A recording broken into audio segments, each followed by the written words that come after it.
Our next guest is a global leader in longevity medicine, Dr. Evelyne Bischof.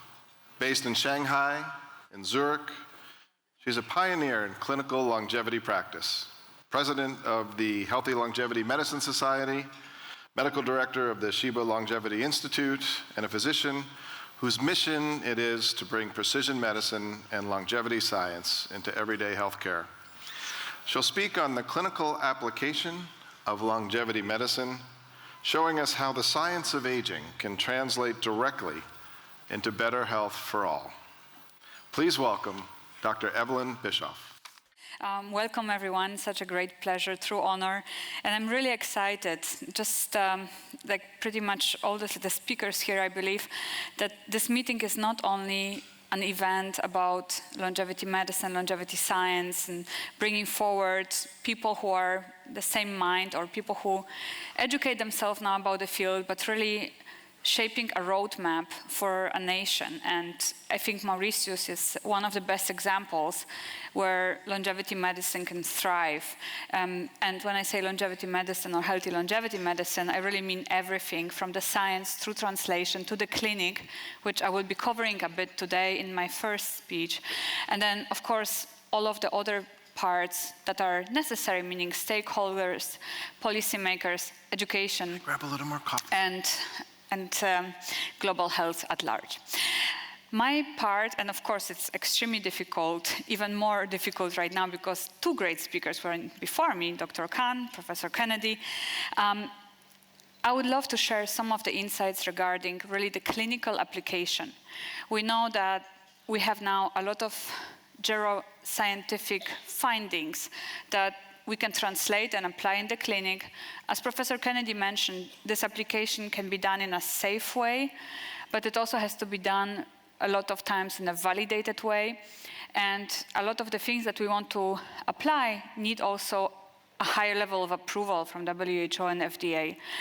And ultimately, patients are now much more demanding and educated, and they also hear a lot. So as a physician, and also as an educator in a university, I feel we have the responsibility to shape the field in a very credible way and to close the gap between what we see on models, on cells, and animals, into actual patients. And so one of the reasons we founded so-called Healthy Longevity Medicine Society, which was nicely mentioned before, in the year 2022, at that time with Professor Andrea Meyer and our executive board, was, first of all, to give a definition to the field.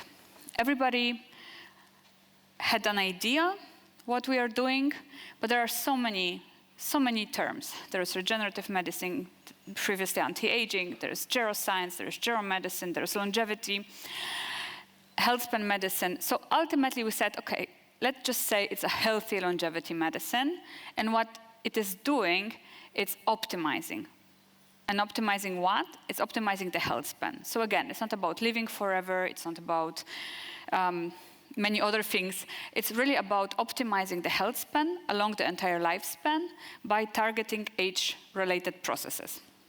That's the simple definition, and this society was found especially to bring physicians together. So there are many societies in the field, Longevity Biotech Society, the Academy for Science, and so on, but really we needed something for the clinicians. First of all, for us to have a safe space to discuss clinical cases, and secondly, also to shape medical standards, safety as a priority, but also medical curricula.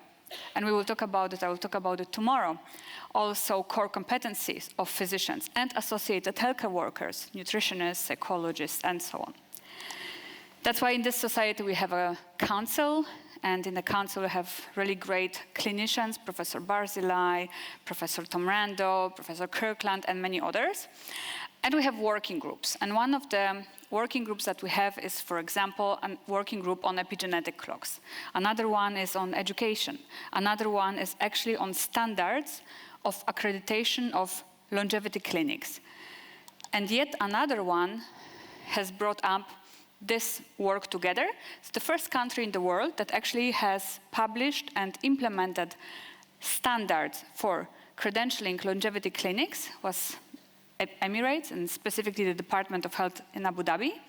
And it was done in collaboration with our society or through our society. And so far, it's already 1 year after, already we had an update to that constitutional program. These standards are in place, and several clinics in the country have been accredited. Another working group is called longevity departments or healthy longevity clinics within public hospitals or academic hospitals. And this group started only with 3 partners. It was 2 years ago. Now it's much more. And it was us in Israel at Sheba. It was our colleagues at the NUS in Singapore and colleagues in Mayo Clinic Rochester. And we were discussing how can we standardize our processes, our operations. Basically, how can we build at least a skeleton of a longevity protocol within a clinic? The typical question is, what do you do with a patient when he comes to your department? And at least the fundamentals are always very, very similar. There is this screening, there's the pre-screening, there is the time in the clinic for the baseline assessment, there is a summary meeting, roadmap, recommendations, touch points over the year, repetition, and so on. And what we also wanted to do more and discuss are several core questions that are being asked. For example, who are the people that can be seen and treated, who can benefit from healthy longevity medicine? Very often we say those are healthy individuals. Very often mistakenly people think that it is only for elderly or adult people, which hopefully also through this entire program we will show you that it's not the case at all. We actually start longevity in a pre-gestational stage. And we also wanted to show that pretty much everybody, and the paper is now almost done, that the population that benefits from healthy longevity medicine is pretty much everybody besides of terminally ill patients, not even palliative, but terminally ill patients, and patients with severe neurocognitive decline. They cannot already understand the recommendations. And you've seen this slide many, many times, closing the gap between healthspan and lifespan, the years of life lived in poor health. That's definitely one of the things that is on our agenda. But the second thing that we want to do is really to look at the threshold of the health span, meaning how much for one specific person at a specific point of time can we optimize the health span, meaning which data, how often, how much, and in which way can we analyze in order to say that this specific person can benefit and optimize the biological age, the performance, both cognitively, physically, and so on, at a specific point of time. It will be different for a cancer survivor, for an autoimmune disease patient, or for a fully healthy, capable individual. And to do this on a really scalable level, also with an implication for populations and not only for a small amount of patients, you have to place this type of unit in a public hospital, or at least in a larger place that is academically active and that is working with other departments, with curative care, reactive care, or some people say the sick care. Why? Because it's a reciprocal path. You learn from the sick, and you learn from those who actually need help in order to know how not only to prevent it. It's not prevention at this point. It's really anticipation. So which data do you collect in order to really anticipate at which point of time the person might be at risk of what and to objectify the risk? So let me give you a practical example because it's a little bit difficult to talk in overarching terms. So at Sheba Longevity, so this is our hospital, it's a whole complex, it's actually a town. We have our department, and our vision was we want to have a department that has full processes as a normal outpatient department within an academic hospital. People come to us, we are right next to endocrinology department, next to urology department for some reason, and we wanted to be like evidence-based precision medicine place that will do also a lot of research, of course, clinical research. And we made it as our main goal to focus not only on the physical, but also on the neurocognitive. So we have a very, very strong station for the brain, which is the cognitive one. I will talk about it in a moment. So we wanted to build this department also to give a sign that it is possible to have a public hospital department that is doing clinic, research, and education, and of course innovation. Healthy longevity medicine, in my opinion, cannot exist without AI, cannot exist without good programming, and cannot exist without good data management. So we also work together with the IT and a lot of technologies and companies that are trialing their solutions or potential solutions for healthy longevity. And in order to achieve that goal, as you know, in academic medicine, you have to do everything by ethical committee and by a study. So in our department, we set it up as a clinical study. We call it the SHARP study, Shiba Healthspan Research Population Study. It started in 2024. Total number of patients is 1,500. And this is our study protocol. So our patients are coming at point 0.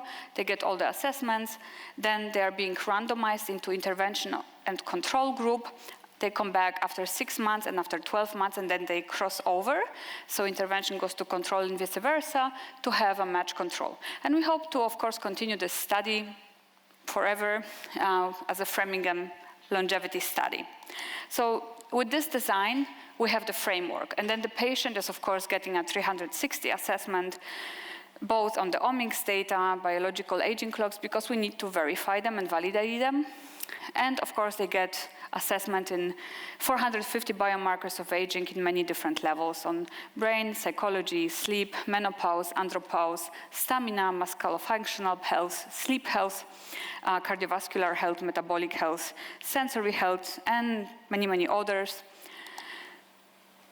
We are trying to validate biological aging clocks, or at least to see which one of them can we use also in a clinical setting, even if they have been, for example, validated on animal models. And so we are using a bunch of them, from pictures, from voice recordings, epigenetic clocks, telomeres, metabolic clocks. We have now also implementation of Professor Kennedy clinical clock, and several others that are really helpful in order to see how can we measure and map the biological age of a person. We know that it's not one clock and one age, and it's not an average of those, but actually getting information as much as possible for the different systems and domains. In terms of the interventions, we have intervention for every domain for those patients/participants. I call them patients because we are in a hospital. But those are healthy individuals, and healthy individuals means people who are with chronic diseases without exacerbation at this point of time. We have cancer survivors, we have many others, but per se they are healthy. And our interventions cover everything, but we really put much, much more effort on 4 areas, which is the brain, the cognitive and mental health, sleep health, menopausal and andropausal health. Andropause is something that is very much under the table in the healthy longevity arena, and of course on frailty and sarcopenia. But it's really so much more than a study. Again, we try to do it in a very evidence-based, according to criteria way. Meanwhile, the overarching goal was to say, how can we show that a department like this can run in an academic, very, very straightforward, reactive medicine kind of setting? How can we educate patients and our fellow doctors in other disciplines what healthy longevity medicine really is and where we want to get with it? And last but not least, how can we make an economic case for healthcare insurances, policymakers, to show that this type of assessment/basic interventions can have a massive impact on patients' health trajectory, and that of course saves a lot of costs. So that's pretty much the patient journey. They come and they talk to the doctor, to a physician that has been properly trained in order to explain the results, not only within the so-called norms, you're okay, you are not okay, take this medicine, go, but really in a way of optimal values and personalized optimal frameworks in those different domains. And then we also, of course, explain and educate the patient what they actually see. What is body composition, why a scale with kilograms is not enough, what is visceral fat, what is more dangerous, why specific exercises are not good for specific persons, how they target their different problems, and so on.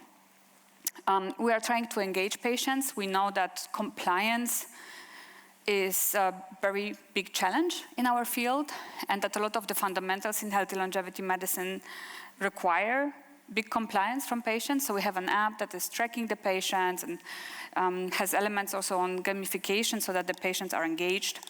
And this way, they can also combine whatever they want to know about themselves, their wearables, continuous monitoring with an app that is giving us data so we can further optimize and improve our way of treatment. And even just after 6 months of this type of study, we have seen a lot of results. I don't want to go much into the detail, but of course, even after 6 months, we see in 820 patients that almost all of them, even though they were almost the same at the baseline in terms of their chronological age and general health status and the scores in the different domains. As you can see here, really, they were all more or less the same. Intervention and control group, very similar. They were healthy or in good health. It is a balanced group, 50-50 between men and women. And we calculated the biological age also, again, at the beginning, more or less the same delta between chronological and biological age. In the intervention group, already after 6 months, biological age went down. Biological age was, of course, correlated to many factors, but we've seen which one have the most powerful impact already after 6 months. And here we saw that the visceral fat, when we aggressively address that, biological age goes down very quickly. Hormone replacement therapy, optimization of sleep apnea, which is extremely prevalent and people have no idea about it, and also agility and forming frailty structure was very helpful for those patients. As you can see here, the health improvements between the intervention and control groups are very visible. In purple, you have the intervention group. In blue, you have the control group. Again, after 6 months, it's a very powerful case. And we also see that the intervention group biologically got younger. And at 12 months result, we saw the same result, but we saw also more. So about 12 months, we also see improvement in cognitive performance. We have a very detailed cognitive battery, and then physical capacity and sleep quality. More data will come later. But now taking this very specific practical example towards a bigger vision, towards a national vision, towards a global vision, what do we need to do? What more has to be done? Why do we need collaborations between private setting and public setting? Why do we need support from the public health? First of all, because we need to educate patients and physicians which type of data we need and which part of those data are still in an experimental setting, meaning we need to validate them, meaning we need to apply them, but we need to learn from the outputs. And secondly, which one are already standard and should be used not only for sick patients. So for example, continuous glucose monitoring, or there are now very, very good pulse oximetry, so like a mini sleep study, meaning sleep lab at home. Those things are already being used for sick people. We can apply them also for healthy longevity medicine purposes and use the data in order to integrate to a larger algorithm. And then we have a lot of other data points which might or might not be important for healthy longevity medicine, but we won't know unless we try. And ultimately, with all those data, we can map or at least fuel continuously a very flexible picture of patients' digital twin, which further on will be very important because from such a model, one could trial an intervention on that twin rather than on a person. Imagine you have a senolytic or a gerotherapeutic, you have some supplement, and instead of trying on a person, you can at least have a pre-validation on the patient's digital twin, at least to avoid some massive side effects. And that's already possible. We have pharmacogenomics, we have just even a very, very basic screening of the SNPs. You can predict particularly if there will be some very massive side effect for that patient or no effect at all. Another point is that we have a lot of point of care tests that are trying to enter the market, tests from the skin for cortisol. We have a test for HRV measurement with a patch. We have many other things that might be useful. Even if they are not extremely accurate and we can have relatively accurate trends, that still will be helpful. Collecting all of it in a way where a platform can create a data lake and bring more and more interventional data points and general baseline data points into it, then evaluating it not only in terms of LLMs, but really integrating different algorithms, clocks, predictions of age, predictions of mortality, morbidity. It will help for a specific person directly in that moment to personalize the intervention plan. And then further, when we have the outcomes of that patient, we can fuel it in towards populations and ultimately also into specific nations. We know, and we are now looking more and more into ethnical differences. They are not to be forgotten. And ultimately, once we have this data, once we can identify more biomarkers of aging, luckily now we have at least 2 very big global consortia from biomarkers of aging, one in Harvard, one in China, and several others. Once we have the standard data set of biomarkers of aging and can do more clinical trials that will be approved or at least acknowledged by the regulating bodies, we can trial much more of those potential senolytics, steroid protectors, simple supplements, and many other repurposed drugs, for example, many other now drugs that are coming on the market that are AI-based in terms of development. Now, healthspan medicine or healthy longevity medicine, as I mentioned before, cannot exist if we are not in constant dialogue with other disciplines. Our doctors that are trained in the department, they all still work in other departments because it's so important that they do not forget how to manage an actual disease and then to bring this knowledge back, but also how to bring healthy longevity medicine assessments, insights, and potential interventions into the sick care. And you can see here, we are working, for example, in many different sites. Also in China, it's very common. We work very closely with other departments and use those interventions, even just biological age measurement, in the Department of Internal Medicine, cardiology, psychology, sleep medicine, gynecology, of course, and so on. So let me give you just an example of what we do on the cross-section between oncology and healthy longevity medicine, which we call geroncology. So not to confuse with geriatric oncology, which is treatment of elderly patients who have cancer.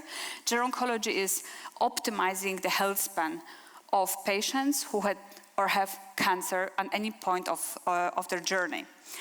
And we know that we have now an exponential growth of cancer survivors, and probably those will be much higher than actual cancer patients in the next 2 decades to come. So we need to learn how to handle those. And the first question is, are those people, is this population actually different than the healthy individual?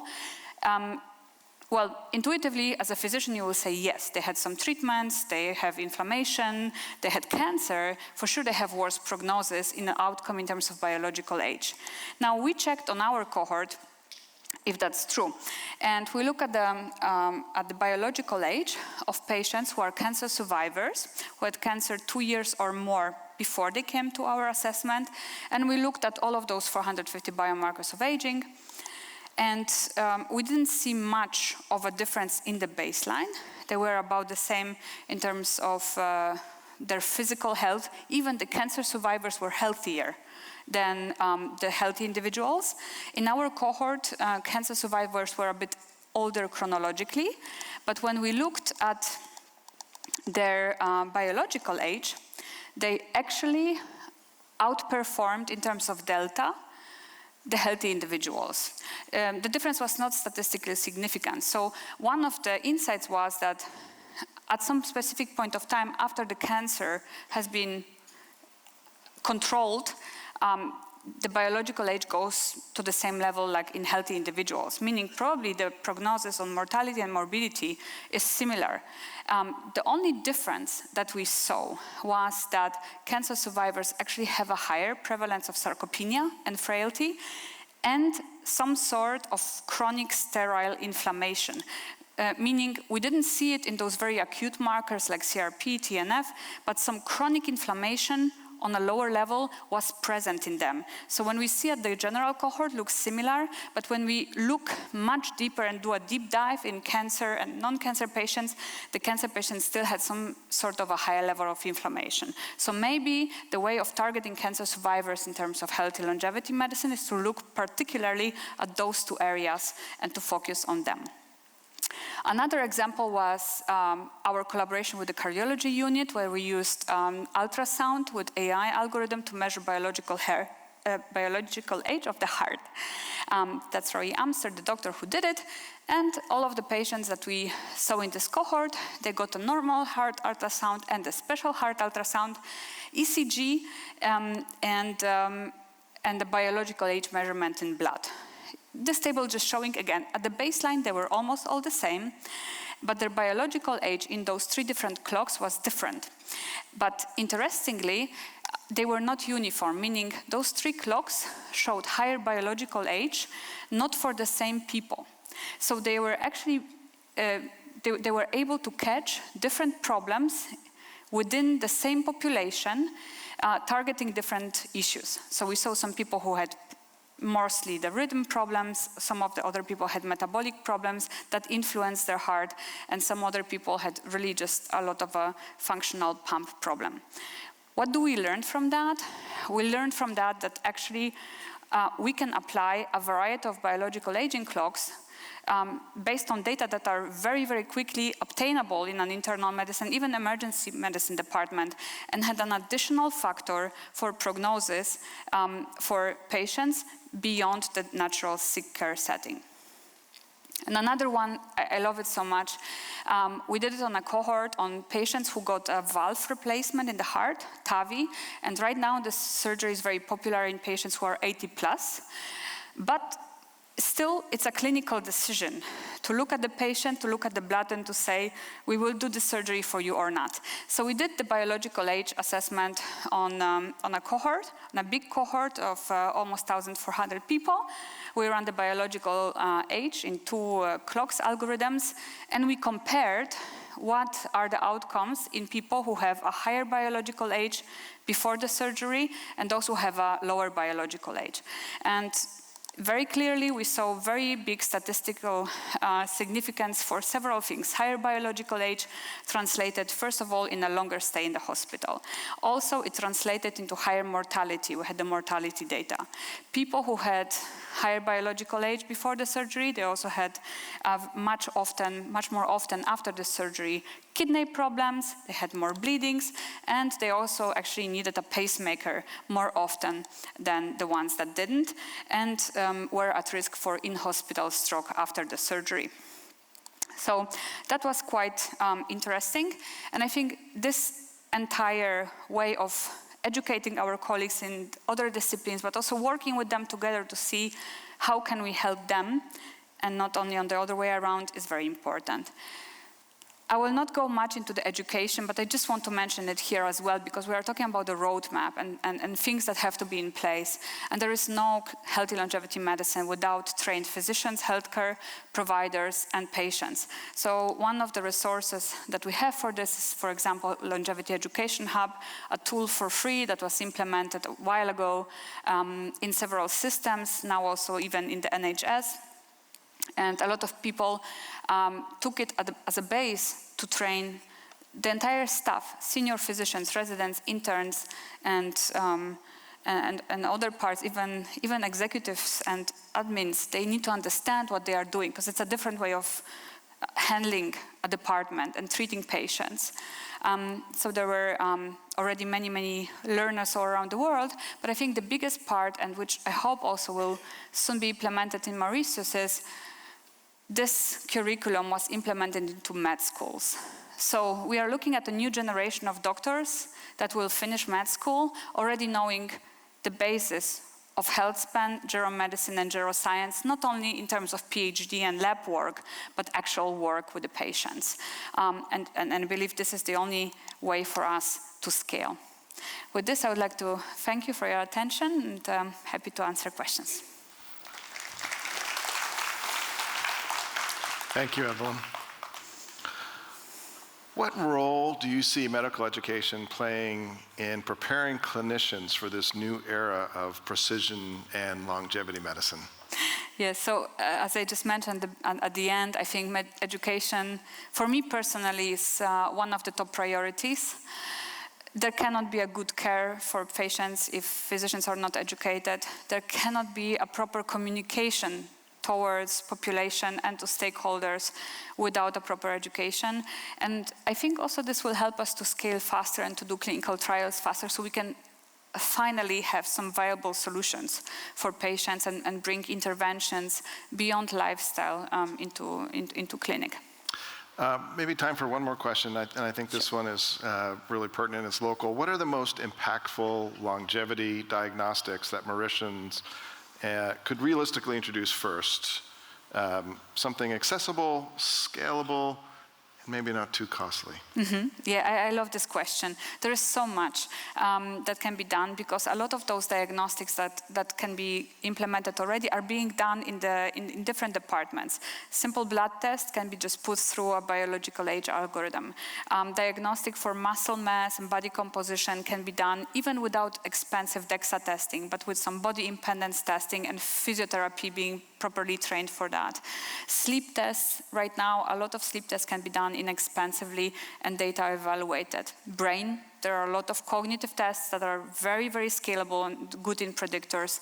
And of course, menopause and andropause, I think if we can add on to the hormonal panel and broader symptomatic panels, I think we can help to prevent a lot of declines, of functional declines for women and for men.